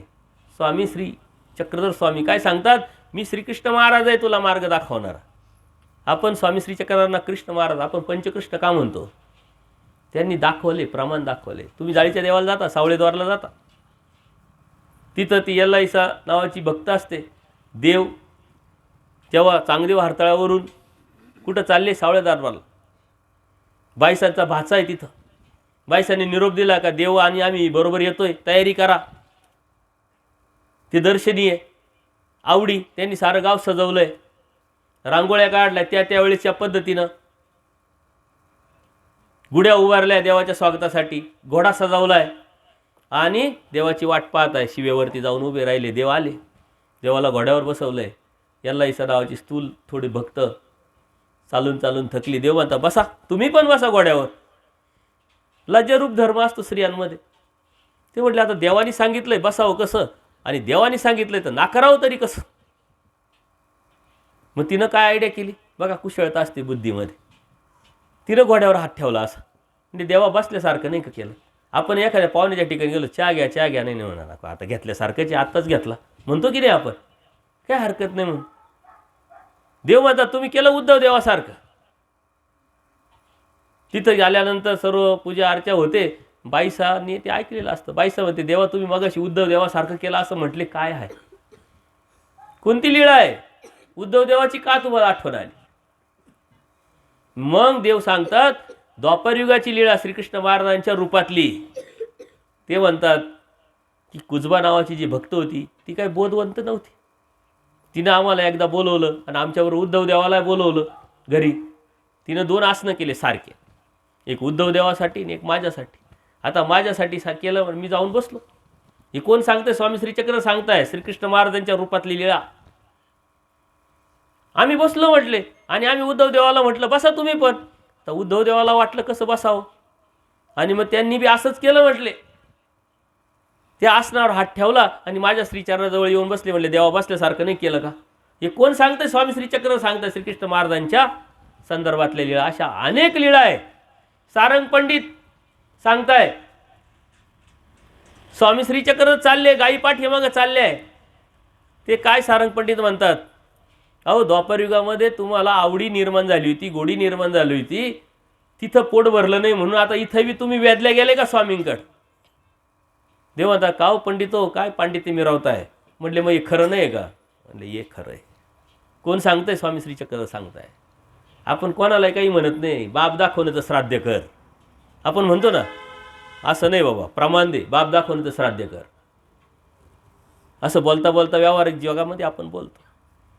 आपण बघितलं नाही सांगत, आपण प्रमाण आहे. प्रमाण कोणाचं प्रमाण आहे?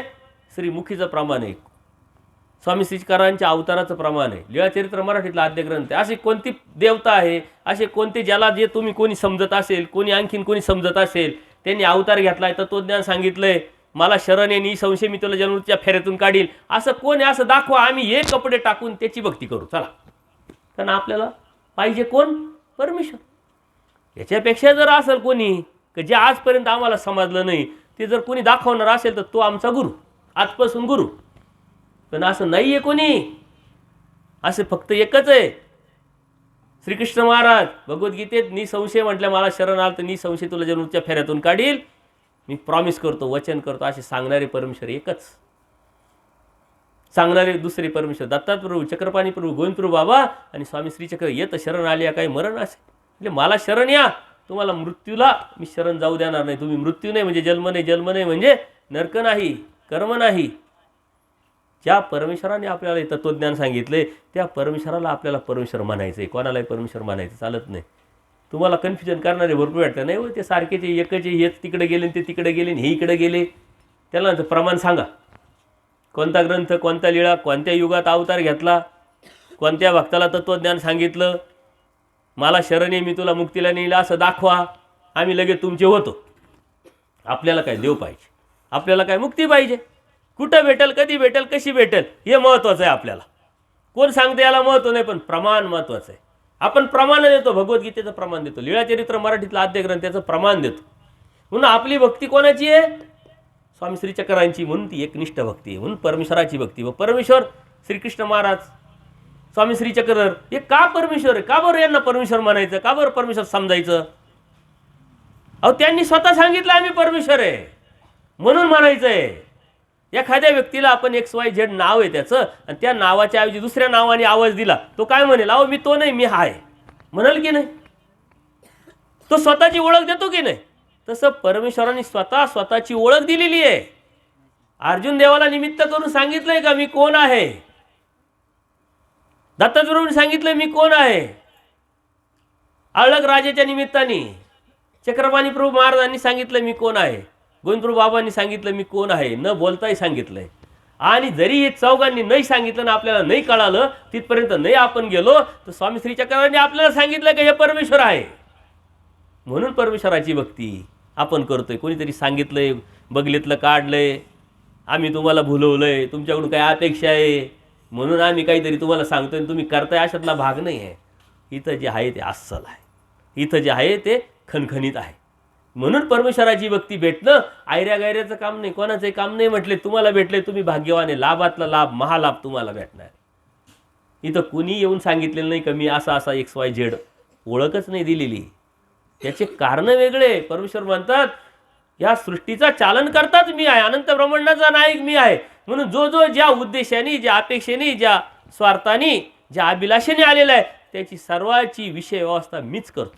एखादा देवीदेवतेची भक्ती करत असेल आणि त्याच्याकडे ती अभिलाषा माता असेल, ती देवीदेवता तर देऊ शकत नाही, तो परमेश्वर त्याला ते पुरवतोय. पण अहेतुक भाव जेव्हा निर्माण होईल तेव्हा तो परमेश्वराकडे येणार आहे. परमेश्वरच साऱ्यांचं पेवत असतो, परमेश्वरच सारी ब्रह्मांड चालवण्याचं काम करत असतो. आणि त्या परमेश्वराची ना आपली डायरेक्ट कॉन्टॅक्ट आहे, डायरेक्ट ओळख आहे. नाम घेणं म्हणजे काय? त्या परमेश्वराची ओळख करून घेणं. इथं कोणी एजंट नाही आहे आणि इथं कोणी वकील पण नाही आहे. तुम्हाला म्हणत आलं कोणीतरी वकील, आम्ही वकील आहे काय? एवढे खालचे आहे का आम्ही? वकील एक व्यापार करणारा, एक व्यवसाय करणारा, एक डिग्री घेऊन आपलं कुटुंब चालवण्यासाठी बिझनेस करणारा माणूस आहे. एजंट कौटुंबिक जबाबदाऱ्या पार पाडण्यासाठी तो त्याचा व्यवसाय करतोय. आम्ही कौटुंबिक जबाबदाऱ्या पार पाडण्यासाठी व्यावसायिक नाही, आम्ही परमेश्वर प्राप्तीच्या अनुषंगाने निघालेले एक साधक आहोत. आणि त्या रस्त्यावरती तुम्हाला घेऊन जाण्याचं मिशन त्या परमेश्वरांनी राबवलेलं आहे, त्या परमेश्वराचे एक सेवक आहोत. त्याच्यामुळे मध्यस्थीचं काही काम नाही, देणारा परमेश्वरही घेणारे तुम्ही आहे. इथं क्रेडिट घ्यायचं काही कारण नाही, इथं मध्यस्थीने एजंट नाही, वकील नाही, कोणीच नाही, डायरेक्ट कनेक्शन. आता मी 4 का 5 लोकांना काल उपदेश दिले, परवाचे उपदेश दिले, त्यांना मी माझं नाव सांगितलं का परमेश्वराचं नाव सांगितलं? अन्य राहटीमध्ये तसं चालत नाही. हे कृष्णदास मुनी आता उद्या सांगतील तुम्हाला त्यांचे अनुभव. त्यांनी आतापर्यंत 5-25 गुरु बनवले. किती गुरु झाले? 5-25 झाले असतील. पण ते चिकित्सक असल्यामुळे त्यातून ते निष्ठत गेले आणि एकाच गोष्टीवर ते निसटले. एकच गोष्टीवर जिथं जायचे तत्वज्ञान सांगा, आमचं जीवाचं भलं कसं होईल हे सांगा, आमचं भलं कशात हे सांगा. ते म्हटले तुम्हाला आमचं शिष्य व्हावं लागेल. झालो शिष्य, बोला काय? मग ते नाम द्यायचे XYZ, तुमचं कुलदैवत कोणतं, हे कोणतं, ते कोणतं. हे चिकित्सक असल्यानंतर यांचं गीतेवर थोडासा अभ्यास झालेला असल्यामुळं ते म्हणायचे आता ठीक आहे त्याचं नामस्मरण करतो, पण आठवायचं कसं? म्हटले आम्हाला आठवायचं, गुरुला आठवायचं. म्हटले अरे आम्हाला मुक्ती पाहिजे आणि ती मुक्ती त्या गुरुलाही पाहिजे, त्या गुरुला आठवून तोच मुक्त नाही, आमची मुक्ती कशी होईल? एवढ्या एकाच प्रश्नावर आणि एकाच चिकित्सेवर ते फिरत फिरत सारं जग फिरून इथं आले. कारण इथं गुरुची भक्ती केल्या जात नाही, इथं निमित्तमाने आदर केला जातो, परंतु भक्ती मात्र परमेश्वराचीच केल्या जातं. गुरुसुद्धा परमेश्वराचंच नाम देतो, गुरुसुद्धा परमेश्वराचीच ओळख देतो आणि परमेश्वराचीच भक्ती करायला लावतो. गुरु काय सांगतो की परमेश्वराने असं असं सांगितलंय, असं असं करा. मी सांगतोय असं म्हटलं का? मी काल असं सांगितलं का? मी प्रमाण दिले. परवा असं सांगितलं मी म्हटलं का? मी म्हटलं नाही. शास्त्र काय सांगतं, भगवद्गीता काय सांगते, लीळाचरित्र काय सांगतं, स्वामी श्रीचक्र काय सांगतात, श्रीकृष्ण महाराज काय सांगतात, त्या परमेश्वराने काय सांगितलंय हे आम्ही सांगतो. त्या परमेश्वराने जे सांगितलंय तेच तुम्ही करा, तर तुमच्या जीवनाची मुक्ती होईल. अन्यथा मुक्ती दाता तो आहे, त्याच्यामुळे दुसरा कुणीच नाही आणि आम्ही देऊ शकत नाही. आम्ही त्याच मुक्तीच्या दरवाज्यातून जाण्यासाठी प्रवास करतोय. इथं एवढं अस्सल आहे, स्पष्ट आहे, पारदर्शक आहे. दुसरीकडे तुम्हाला कुठंच भेटणार नाही. आणि तरी तुमच्या मनात शंका, तरी भीती, तरी गैरसमज, तरी अज्ञान असेल, तर मग काय देवानी येऊन तुमचं डोकं फोडून त्याच्यात घालायचं का काही? नाही. अजून याच्या व्यतिरिक्त काय करायचं, याच्या व्यतिरिक्त काय सांगायचं? उपदेश घेणं म्हणजे काय हे सांगितलंय, दीक्षा घेणं म्हणजे काय सांगितलंय. आणि तरी तुमच्या मनातला निग्रह जर होत नसेल, तर देव तुम्हाला देवाची इच्छा आहे तुम्हाला ज्ञान द्यावं, प्रेम द्यावं, तुम्हाला प्राप्तीला न्यावं, पण देवही काही करू शकत नाही. देव तर कानाशीच्या ब्राह्मणाला प्रसन्न झाले होते. त्या कानाशीच्या ब्राह्मणाने जर मागितलं असतं तर मला देवा तुझं प्रेम पाहिजे, दिलं असतं. त्या कानाशीच्या ब्राह्मणाने सांगितलं असतं या जगाचा राजा मला कर, तरी केलं असतं.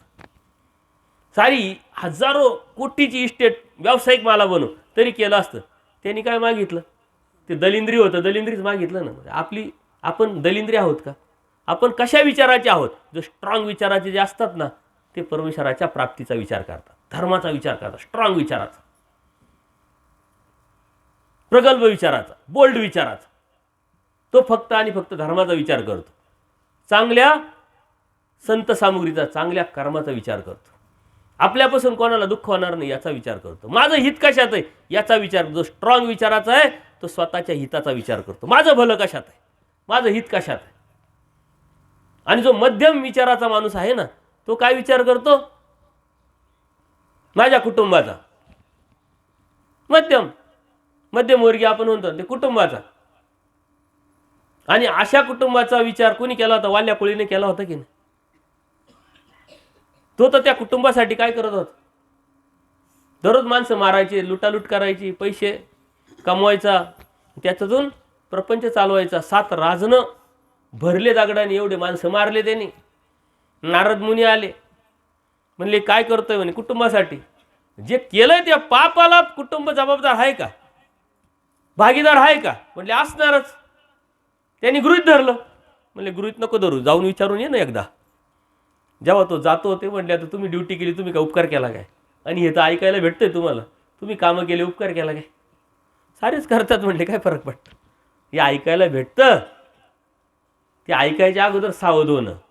ते म्हटले तुम्ही उपकार केला, म्हटलं आम्हाला विचारलं का आम्ही काय करू? तुम्ही कष्ट करू शकले असते, शेती करू शकले असते, माणसं मारायचं काम कशासाठी केलं? जे तुम्ही केलंय त्याचं पापाचे धनी तुम्हीच. खाडकेन डोळे उघडले आणि तोच वाल्या कोळी कोण झाला? वाल्मिक ऋषी झाला. आपण काय करू? त्याच्यातून आपल्यात काय बदल आहे? करायचंय, ड्युटी म्हणून करायचं, कर्तव्य म्हणून करायचं, जिथपर्यंत कर्तव्य म्हणून तिथपर्यंत करायचं पण आहे, ते केलेलं पण आहे. त्यातून बाहेर जर पडायचं असेल तर आपल्याला बदलावं लागेल, त्या बदलातून परमेश्वरापर्यंत जावं लागेल. म्हणून आपल्यातला बदल जो परमेश्वराला अपेक्षित आहे तो महत्त्वाचा आहे.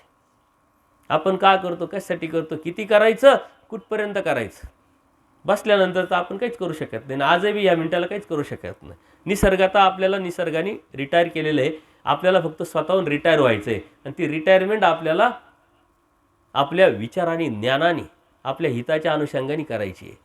जो स्ट्रॉंग विचाराचा तोच माणूस असा विचार करू शकतो, त्याच्या मनावरती परिणाम होतो. वाल्या कोळ्याच्या मनावरती लगेच परिणाम झाला आणि तो बदलला आणि परमेश्वराला प्राप्त झाला. मध्यमवर्गीय विचार तोच करत राहतो, माझं हे ते ते ते मला असे खूप भेटत राहत आहे. बाबा नाता नातीचे लग्न करायचे, अजून तुम्ही कसं काय म्हणता जबाबदारी संपली? अरे नाता नातीचं लग्न तुला कोण विचारणार आहे? अशी एक व्यक्ती आली माझ्याकडे, म्हटलं आता काय राहिलं, कशासाठी रिकामी उद्योग करता? नाही म्हणून नाता नातीचे पोरांना कोण ओळखतं म्हणे, उद्या प्रॉब्लेम येईल म्हटले. आणि वर्षानंतर त्यांना रिझल्ट कळाला, म्हणे तुम्ही आमच्या लुडबुड करू नका, पोरांना पुरीना कुठे शाळेत घालायचं आणि काय करायचं, तुम्ही रिकामी उद्योग करू नका म्हटले, गप्प बसा म्हटले. आत्ताच लग्न करून राहिले, अजून 10वीच नाही झाली पोरीची, पोरीला डॉक्टर व्हायचं आहे. तुमच्या हातातलं संपलं, तुम्ही संपलं, टूप पेटली. आले म्हणले तुम्ही सांगितलं तसं झालं, अहो कशाला लुडबुड करताय? आजकालची परिस्थिती बदलली आहे आणि ती तुमच्या हिताची, तुमच्या भलाची. पॉझिटिव्ह विचार करा, वा वा चांगली गोष्ट आहे. ते म्हणता आम्ही जबाबदारी घेतो, तुम्ही म्हणता नाही नाही तुम्ही जबाबदारी नका घेऊ, आम्हीच घेतो. ते जबाबदारी घेता असेल तर आनंद आहे, सुख आहे का, चांगलं आहे का वाईट आहे? त्यांचं हित त्याच्यामध्ये, तुमचं हित त्याच्यामध्ये आहे, तुम्ही लुडबुड का करताय? म्हणले आता काय करायचं? म्हणले काय करायचं, सोपं काम आहे. त्यांना दोन मुलं होते, दोघांना बसवायचं. जमतंय का तुमचं? तर राहा एकत्र, नसेल जमत तर वेगळं वेगळं व्हा, तुमचं पहा, तुमच्या पोरांच्या पोरींचे लग्न कधीही करा, किती शिकवा, आम्हाला असं असं करायचं आहे. त्या पोरांना ते म्हणले लय भारी काम झालं, यांना वेगळं वाटत होतं. ते आनंदले, ते म्हणे किती मोठा कार्यक्रम करू आता आम्ही दोघं मिळून, तुमच्या दीक्षेचा कार्यक्रम आम्ही करू, टेन्शनच नाही म्हटले. दीक्षेचा कार्यक्रम झाला, व्यवस्थित झालं. अजूनही त्या मुलामुलींचे अजून लग्न नाही झालेले. यांना दीक्षा घेऊन जवळजवळ दोघांनाही 5 वर्ष झाली. म्हणजे 5 वर्ष त्या म्हातारीने किती त्रास दिला असताना, म्हातारीने किती त्रास दिला असताना, त्यांनी किती त्रास यांना दिला असता. आता प्रेम निर्माण झाला, आपलेपणा निर्माण झाला आहे, सांभाळायला लागले, कारण लुडबुड थांबली आहे, अवस्था बदलली, विचारधारा बदलली आहे. हे प्रयोग आहे दररोजचे. आणि जो मध्यम विचाराचा माणूस असा विचार करतो, पण कनिष्ठ विचाराचा माणूस काय विचार करतो माहिती आहे का? तो पारावर बसतो आणि कुटाळ्या काटाळ्या करतो. हीन विचाराचा माणूस काय करतो? याचा द्वेष करतो, त्याचा द्वेष करतो, याचा असं त्याचं तसं, त्याचं नाव ठेवतो, इकडून त्याला तिकडून त्याला भांडणं लावायचं काम करतो, बाजूला जाऊन पाहतो कसं काय जमतंय ना. एक कनिष्ठ विचाराचे माणसं आजूबाजूला आपल्या जवळ असतात. देवाने सांगितलं ज्ञाता विरक्ताचा संग करा. जो स्ट्रॉंग विचारात असतो तो ज्ञानीचा असतोच, विरक्त असतो, आणि तो फक्त धर्माच्या गोष्टी करतो. आपल्या आजूबाजूला धर्माच्या गोष्टी करणारे आहे, कुटुंबाचं रडगाणं सांगणारे आहे, का याचं त्याचं उटाळ्या काटाळे सांगणारे ओळखा आणि सावध. स्ट्रॉंग विचाराच्या माणसाबरोबर राहा, का जो स्वतःचं हित पाहतो ना, आपल्या हिताचा विचार करतोय, शुभचिंतक आहे आपलं. आपल्याला कळतच नाही कोणाबरोबर राहून कोणाबरोबर नाही राहावं. देवाने सारं सांगून टाकलेलं आहे. त्याच्यामुळं आपण कोणत्या कॅटेगरीत बसतोय आणि आपल्याला काय करायचं आहे नेमकं हे समजून घेतल्यानंतरच आपल्याला करता येईल. विषय बराच मोठा आहे, परंतु आता आज आपण बघू कोण कोण निग्रह करतंय आणि त्या निग्रहातून कोण कोण संकल्प सोडतंय. कोण संकल्प सोडतंय? मग आज संकल्प सोडायचा म्हणजे काय करायचं माहिती आहे का? देवा, स्वामी श्री चक्रधर राया, आम्हाला अनुसरायचं, 100% अनुसरायचं, खोटं नाही सांगायचं बरं का. तिथं खोटं डुप्लिकेट चालत नाही, गंमत बिंमत नाही करायची मनापासून. परंतु अडथळे अडचणी ते दूर करा, आमची मनाची अवस्था बदला, आमच्यामध्ये हिंमत निर्माण करा, आणि मग आम्ही अनुसरतो. आता अनुसरल्यानंतर कसं अनुसरायचं, काय आणायचं, कुठं राहायचं, काय राहायचं, दरीला यायचं का इकडंच आश्रम बांधायचा, ते नंतरचा विषय, तो विषय नंतरचा आहे. आज फक्त निग्रह करायचा आहे, पाऊल टाकायचं आहे. यस, आमचा निर्णय ठरला, आम्हाला देव पाहिजे आणि देव पाहण्यासाठी आम्ही आज पाऊल टाकतोय पुढं. आता उद्याचं जे आहे जबाबदारी, देव काय म्हणतात, मी नात आहे, तू अनाथ तर हो. तू अनाथच व्हायला तयार नाही आहे, तू म्हणतो हे माझं हे माझं. आज संकल्प सोडणं म्हणजे अनाथ होणं. कोण अनाथ व्हायचं सांगा बरं? हात एकच हात आला, टाळ्या वाजव दादांसाठी. तो बी किती म्हणजे असा उत्साहात हात आला पाहिजे, अजून दुसरं कोणीच नाही का? हां, प्रमोदनी संकल्प सोडलेला आहे. तुम्हाला माहिती आहे का? प्रमोदची मुली लहान आहे, लग्न बाकी आहे, मुलगा लहान आहे अजून, पण त्यांनी नवरात्रात संकल्प सोडलेला आहे. संकल्प सोडणं म्हणजे दीक्षा नाही आहे. संकल्प कसा सोडला आहे की या तिन्ही जबाबदारीतून मी मुक्त झाल्यानंतर मी देवा तुझा होईन. आता ही जबाबदारी, या तिघांची जबाबदारी देवाची झाली का त्याची झाली सांगा बरं? अहो, देवाला जास्त काळजी का ज्याच्यासाठी सृष्टी निर्माण केली आहे, ज्याच्यासाठी मी अवतार घेतला आहे, ज्याच्यासाठी मी वाडोवाडी फिरलो, त्याच्यासाठी बोध दिला, त्याच्यासाठी हा प्रमोद करायला निघाला. आता त्याची जबाबदारी माझी झाली. एकदा देवाचं तर होऊन पहा, जबाबदारी घेतो का नाही पहा. त्यांनी संकल्प सोडलेला, त्याच्यासाठी टाळ्या वाजवा. आणि हे जर आता मी बोलायला लागलो तर तुमचं घरात आता काहीच राहिलेलं नाही आहे. असे कितीतरी कुटुंब मी पाहिले फक्त घरं सांभाळीत आहे, झाडून झाडून हैराण. अजून काय करतात ते सारून सारून हैराण. आणि वाट पाहत आहे कधी येतील नातेवाईक. फोनवरच फक्त ते म्हणतात दुधाची ताक, ते काय दुधाची ताण ताकावर. असे किती जण आहे. निग्रह करायची तयारी नाही. देवाने तुम्हाला बोध देऊन चुकी केली, धर्मात आणून चुकी केली देवाने. आज देव खऱ्या अर्थाने उदास होतील, नाराज होतील, खंती पकडतील की याला मी काय दिलं आणि कशासाठी दिलं. हा त्या योग्यतेचाच नाही आहे, हा त्या अधिकाराचाच नाही आहे. असे कितीतरी लोक आहे. त्या दादांना जाणीव झाली, प्रमोदला जाणीव झाली, बाकीच्यांना काय काय बाकीचे काय काठीण नाही का? घरी लई मजा आहे का तुमची? चांदीचं ताटण सोन्याचा चमचा आहे का तुमच्याकडं? हां, वाट पाहावं लागेल चहा कधी येतो का नाही. मार्गात 7ला म्हणजे 7ला का हो? आधी बेल होती, बेल 1 मिनिट इकडे तिकडे होत नाही, अजिबात नाही बघा. त्याला सेवा दिलेली असते. हा, लगे नाश्ता 7 वाजता चहा, 8:30 मागावा लागतो का? जेवण वेळेत, आणि जेवणाच्या नंतर लगेच काय टाकलेलं राहतं? बेड. बेड तर असते, मध्ये आईस्क्रीम असते. आणि हे सगळं जगून आलो मी काही दिवस, स्वतः बघितलं. हे म्हणतात संन्यास इतका सोपा सरळ इतका मजेचा आहे, तरी लोकांना का भीती वाटते? हे मला प्रश्न विचारतात. भीती त्याची नाही आहे, भीती भलतीच आहे. कोणती भीती आहे? त्या भीतीचीच भीती आहे. कसली भीती हे माहीत नाही आहे, कळालंच नाही, जाणीवच झाली नाही. आणि ज्या क्रिया केल्या तुम्ही परमेश्वराच्या ठिकाणी, त्या अहेतुक केल्याच नाही, परमेश्वराच्या प्राप्तीसाठी केल्याच नाही, दृष्टपर केल्या, म्हणून त्या स्वीकारात पडल्या नाही, आणि म्हणून ती हिंमत तुमच्यामध्ये आलेली नाही. यांनी केलेली क्रिया देवाने स्वीकारली म्हणून हिंमत आली आहे. प्रबोधनी केलेली क्रिया देवाने स्वीकारली म्हणून हिंमत आलेली. तुम्ही काय कमी क्रिया केल्या का आत्तापर्यंत? देवाने स्वीकारलं नाही का? तर तुमचा भाव, तुमचा हेतू त्या हेतूत खोट होती, त्याच्यामुळे ती झालीच नाही तुमच्याकडून. त्याच्यामुळे तिकडं तर एकदम सिस्टमॅटिक आहे, काही प्रॉब्लेम नाही, काही अडचण नाही, पण तरी तुमच्यामध्ये हिंमत नाही. याचं कारण तुम्हाला देव पाहिजे नाही. देव जर पाहिजे नसेल तर उद्या जे प्राणी दिसते ना, चॉईस करून ठेवा, म्हशीत जायचं का गाईत जायचं का बैलात जायचं. आणि देवाला त्यासाठी विडा ठेवा, देवा म्हैस नको, गाय ठीक आहे. 100%. कारण शास्त्र तसं सांगतं, तत्वज्ञान तसं सांगतं. तरुण वर्गाला तर खूप मोठी संधी. आता म्हाताऱ्या माणसाचं ठीक आहे, हिंमत जाते, 10 गेले आणि 5 राहिले. बाबा इथले घरचेच नीट सांभाळती नाही, तिकडं कोण सांभाळील का नाही माहीत नाही. ज्यांच्यासाठी आयुष्य दिलं तेच हाडाड करते, तेव्हा तिकडं कशी काय सांभाळती, ही शंका येणं साहजिक आहे.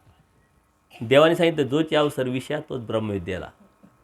हे वय, ह्या वयामध्ये, तारुण्यामध्ये जी हिंमत तुम्ही कराल, जो विचार तुम्ही कराल, ते प्राप्त करण्याची ताकद नैसर्गिकरित्या तुम्हाला भेटलेली आहे. म्हणजे युवक वर्ग आहे, त्यांनी नियोजन करायचं आहे. माझ्याकडे सर्वात जास्त युवक वर्ग आहे. आता उद्या शक्यतो येण्याची शक्यता आहे. मी जवळ असल्यामुळे मी म्हणलं काहीच येऊ नका कोणी, नाही तर लांब असलं का माझ्याबरोबर 2-4 जण राहतात. उद्या यदा कदाचित येतील, पण ते तुम्ही पाहणार सर्वांचे संकल्प सुटलेले, अभ्यास करताय, नियोजन करताय, आणि त्याच्यामुळं ट्रेस नाही आहे, टेन्शन नाही आहे. सारं ट्रेस, सारं टेन्शन, सारी जबाबदारी देवाला देऊन टाकली. हे तुझं आहे, आता तू पाय, आम्ही फक्त ड्युटी करतोय, चाकरी करतोय. हे तुझी फॅक्टरी, त्या फॅक्टरीत काम करतोय, सांभाळायचं काम तुझं आहे. टेन्शन आजच फ्री झाली. तुम्ही तर टेन्शन घेऊन फिरत आहे, तरी ते टेन्शन पुरं होणार नाही, त्यातून तुम्ही कधी बाहेरही निघणार नाही. देवाचं होऊन पहा, देवाचं आपण होतच नाही. त्याच्यामुळे साऱ्या प्रॉब्लेम आहे, साऱ्या अडचणी आहे. आणि आचार तर खूप मोठा नाही आहे, परंतु तो जो आचार आहे, तो आचार आपण नंतरचा विषय आहे. पहिले शाळेत तर या, निग्रह तर करा, इच्छा तर ठेवा, वासना तर ठेवा, तीही तुम्ही करत नाही. परंतु हरकत नाही, सत्संग पहिलाच आहे, हे पहिल्यांदाच ऐकले. कालच मी तुम्हाला सांगितलं, आजपर्यंत तुम्हाला काय सांगितलं? पदयात्रेत चाला, स्नान करायला चाला, विडे व्हा, अजून काय पंचावतार उपार करा, आणि मी सारी वेगळं सांगतोय. त्याच्यामुळे तुम्ही म्हणता, अरे हे तर सारे सांगत वेगळे होते, नाही वेगळेच सांगत आहे, त्याच्यामुळं अवघड वाटणार आहे. परंतु हे मूळ तत्त्वज्ञान आहे. याच्यासाठी सारं परमेश्वराने केलेलं आहे. त्यासाठी तुम्हाला निग्रह, वासना, हिंमत करणं गरजेचं आहे. आणि कधी ना कधी गरजेचं आहे. आज जी संधी भेटली, उद्या ती भेटणार नाही आहे.